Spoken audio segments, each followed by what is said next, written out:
আজকে যদি আমেরিকা আর চীনের মধ্যে যুদ্ধ লাগে তাহলে জিতবে কে? আমেরিকার ডিফেন্স বাজেট প্রায় $916 বিলিয়ন, যেখানে চীনের বাজেট $296 বিলিয়ন। আমেরিকার অ্যাক্টিভ সেনার সংখ্যা 13,28,000, যেখানে চীনের 20,35,000।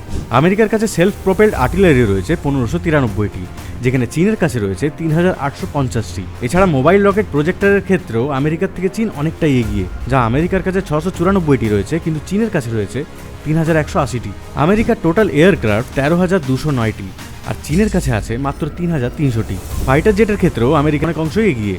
আমেরিকার কাছে রয়েছে 1854টি এবং চীনের কাছে রয়েছে 1214টি। অ্যাটাক হেলিকপ্টারের ক্ষেত্রে আমেরিকার ধারে কাছেও কেউ নেই। তাদের কাছে 1000টি অ্যাটাক হেলিকপ্টার রয়েছে, কিন্তু চীনের কাছে রয়েছে মাত্র 281টি। আমেরিকার কাছে 472টি জাহাজ রয়েছে, কিন্তু চীনের কাছে রয়েছে 730টি। এছাড়া আমেরিকার কাছে 11টি বিশাল নিউক্লিয়ার এয়ারক্রাফট ক্যারিয়ার রয়েছে, যা চীনের কাছে রয়েছে মাত্র 2টি। সাবমেরিনের ক্ষেত্রে দুজনেই প্রায় কাছাকাছি। আর লাস্টলি নিউক্লিয়ার বোমা, চীনের কাছে আনুমানিক 500টি পরমাণু বোমা আছে, কিন্তু আমেরিকার কাছে আছে 5,550টি।